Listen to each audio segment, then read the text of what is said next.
Thanks, Jennifer, for that insightful information regarding proportion of coffee to use for that perfect cup. Not only is the proportion in the grind important, it could be argued the most important thing to consider is the quality of water in which you're using. This is because that cup of coffee you're drinking, it's 98% water. Yet, how many of us really look into the quality of the water we're using when we make our cup of coffee in the morning?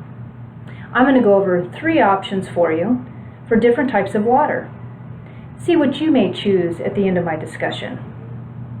The first type of water that I'm going to discuss is tap water. Yes, good old tap water. I believe this is the most commonly used in most households, and there's a couple reasons for this. The first reason, it's cheap. It's already included in the water bill. One doesn't have to come out of pocket additional money to pay for water. It's already included. 2, it's easily accessible. I can simply reach over in the morning, turn on the water faucet, and have my pot filled ready to go. However, American water is chemically treated. And it's chemically treated because we have to remove the bacteria and the pre-existing parasites that already exist in it. The primary chemical used is chlorine. Have you ever had a cup of water, perhaps at a restaurant or even a friend's house, and you thought to yourself, oh, this tastes kind of funny? Well, most likely, you're tasting the chemicals that have been added to the water to treat it.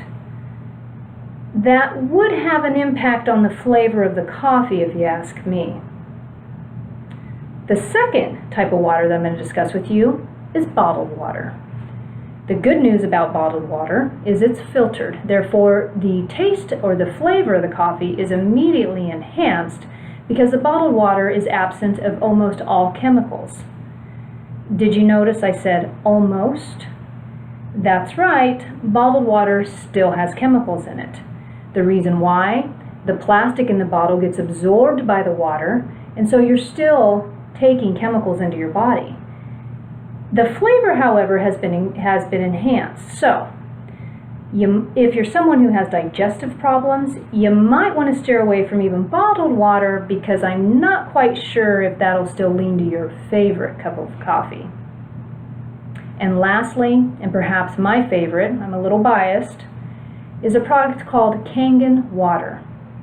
Now, Kangen is just an in-home filtration system that you would hook up to your water faucet.